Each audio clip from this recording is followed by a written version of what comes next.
The Little Red Hen, an old English folktale, retold and illustrated by Florence White Williams and read by Mr. Alicea. A little red hen lived in a barnyard. She spent almost all of her time walking about the barnyard in her pickety-peckety fashion, scratching everywhere for worms. She dearly loved fat, delicious worms and felt they were absolutely necessary to the health of her children. As often as she found a worm, she would call, "Chuck, chuck, chuck," to her chickies. When they were gathered about her, she would distribute choice morsels of her tidbit. A busy little body was she.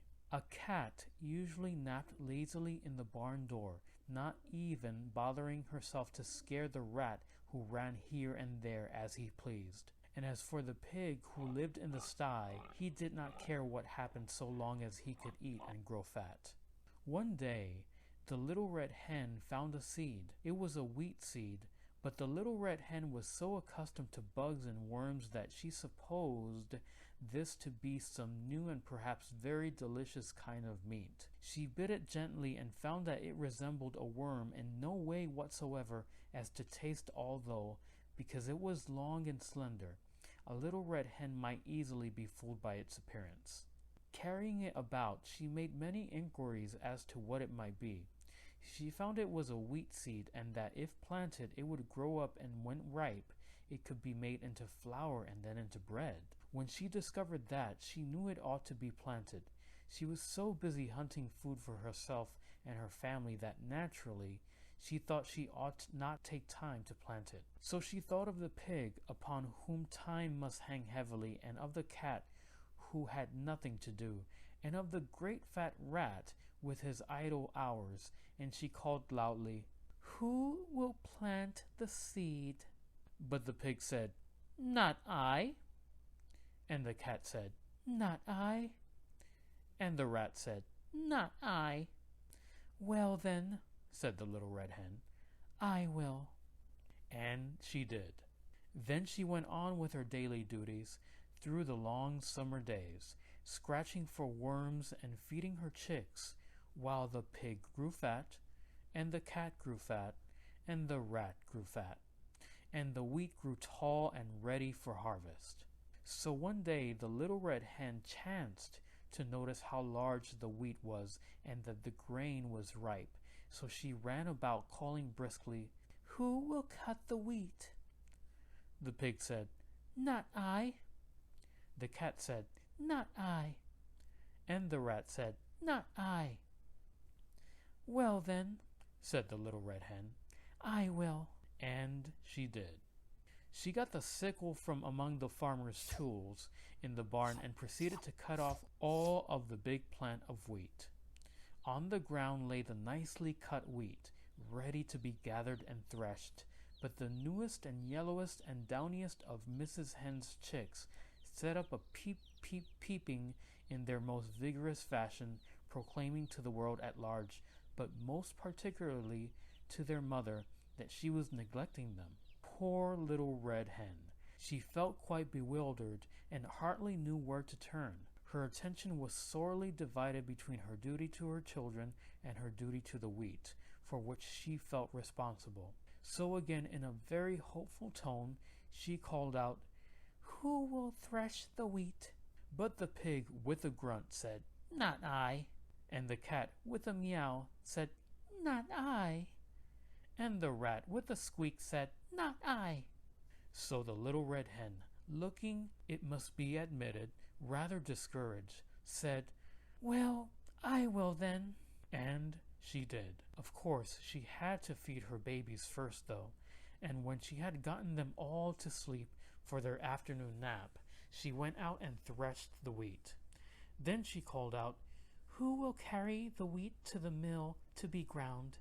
Turning their backs with snippy glee, that pig said, "Not I." And that cat said, "Not I." And that rat said, "Not I." So the good little red hen could do nothing but say, "I will then." And she did. Carrying the sack of wheat, she trudged off to the distant mill. There she ordered the wheat ground into beautiful white flour. When the miller brought her the flour, she walked slowly back all the way to her own barnyard in her own pickety-peckety fashion. She even managed, in spite of her load, to catch a nice juicy worm now and then, and had one left for the babies when she reached them. Those cunning little fluffballs were so glad to see their mother. For the first time, they really appreciated her. After this really strenuous day, Mrs. Hen retired to her slumbers earlier than usual, indeed before the colors came into the sky to herald the setting of the sun, her usual bedtime hour. She would have liked to sleep late in the morning, but her chicks, joining in the morning chorus of the hen yard, drove away all hopes of such a luxury. Even as she sleepily half opened one eye, the thought came to her that today that wheat must somehow be made into bread. She was not in the habit of making bread, although of course anyone can make it if he or she follows the recipe with care, and she knew perfectly well that she could do it if necessary. So after her children were fed and made sweet and fresh for the day, she hunted up the pig, the cat, and the rat. Still confident that they would surely help her someday, she sang out, "Who will make the bread?" Alas for the little red hen! Once more her hopes were dashed, for the pig said, "Not I." The cat said, "Not I." And the rat said, "Not I." So the little red hen said once more, "I will then." And she did. Feeling that she might have known all the time that she would have to do it all herself, she went and put on a fresh apron and spotless cook's cap. First of all, she set the dough as was proper. When it was time, she brought out the molding board and baking tins, molded the bread, divided it into loaves, and put them into the oven to bake. All the while, the cat sat lazily by, giggling and chuckling, and close at hand, the vain rat powdered his nose and admired himself in a mirror. In the distance could be heard the long-drawn snores of the dozing pig. At last the great moment arrived. A delicious odor was wafted upon the autumn breeze. Everywhere the barnyard citizens sniffed the air with delight. The red hen ambled in her pickety-peckety way toward the source of all this excitement. Although she appeared to be perfectly calm, in reality she could only with difficulty restrain an impulse to dance and sing, for had she not done all the work on this wonderful bread? Small wonder that she was the most excited person in the barnyard. She did not know whether the bread would be fit to eat, but joy of joys! When the lovely brown loaves came out of the oven, they were done to perfection.